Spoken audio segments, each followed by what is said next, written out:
sur l'ensemble des problèmes que vous avez évoqués.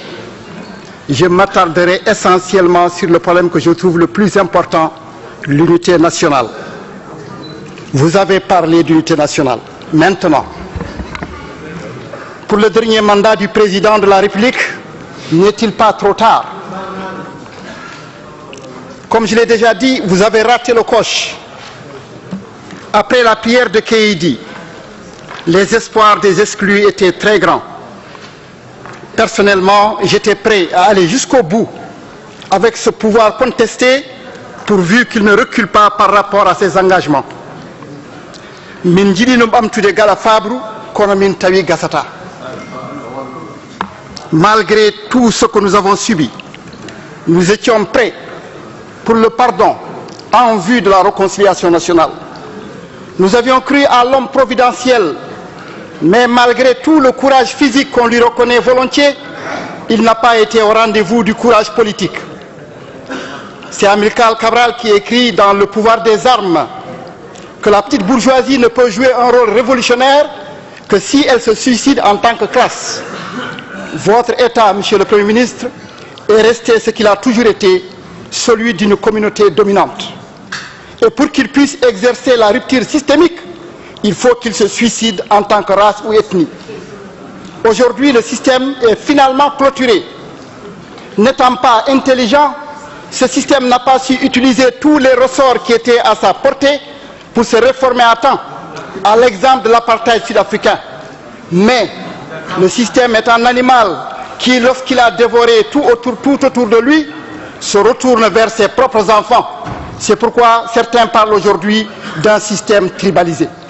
Monsieur le Premier ministre, celui qui vous parle a fêté l'indépendance du pays en 1960 à Bogué. 2 ans auparavant à Alleg, des négro-africains avaient demandé des garanties pour éviter ce qui nous arrive aujourd'hui. J'étais à l'école normale de Nouakchott en 1966, quand le groupe des 19 a posé les jalons d'une véritable unité nationale. Si nous avions été écoutés 20 ans après, en 1986, Djigo Tafsirou, Ten Youssouf Gueye et les autres ne seraient pas morts à Walata pour rien. Il n'y aurait pas eu 1987, il n'y aurait pas eu Inal et le massacre de 28 soldats noirs le 28 novembre 1990 pour célébrer l'indépendance nationale.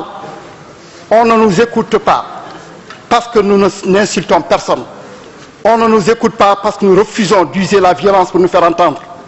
À cause de ce manque de courage politique et l'attitude inconséquente et complice d'une certaine opposition qui ne s'oppose qu'au régime, mais pas au système, vous avez permis au système de se clôturer.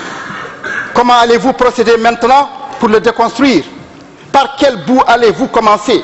Le cercle étant totalement fermé. Une seule communauté est assise confortablement sur toutes les positions du pouvoir et de manière exclusive, au niveau des forces armées et de sécurité, au niveau de l'économie, au niveau de la culture, au niveau de la diplomatie et même au niveau religieux. Pendant que les autres composantes nationales sont confinées dans des organisations politiques, syndicales et autres forums de la société civile dans des rôles revendicatifs pour amuser la galerie. Mais comme disent les Wolofs, nous tour. Maintenant que la biométrie a achevé l'œuvre génocidaire de Maouya Oussinamed Taya pour un enrôlement sélectif et que les écoles militaires préparent la relève de l'élite militaire de la classe dominante, tout le monde se lève aujourd'hui pour parler d'unité nationale parce que le président de la République l'a demandé. Très bien, mieux vaut tard que jamais. Pour notre part, nous avons déjà tout dit. C'est aux autres de répondre à la question: êtes-vous prêts à remettre en cause ce système esclavagiste, raciste et féodal? Êtes-vous prêts à partager le pouvoir politique? Êtes-vous prêts à redistribuer les richesses nationales du pays au moment où l'État est en train de déposséder nos paysans de la chose qui leur restait, à savoir leur terre de culture et même d'habitation? Êtes-vous prêts à créer les conditions d'une véritable éclosion culturelle qui respecte le droit véritable à la différence telle que définie par la Constitution dans toutes les manifestations officielles au niveau des médias réservés? Merci l'honorable député. Monsieur le Président, c'est terminé. سيد الرئيس نائب ابراهيم مصاري اعتذر. نائب الموقر. je vous n'avez pas la parole. Naïb pas fini mes 5 minutes, mais je vous remercie.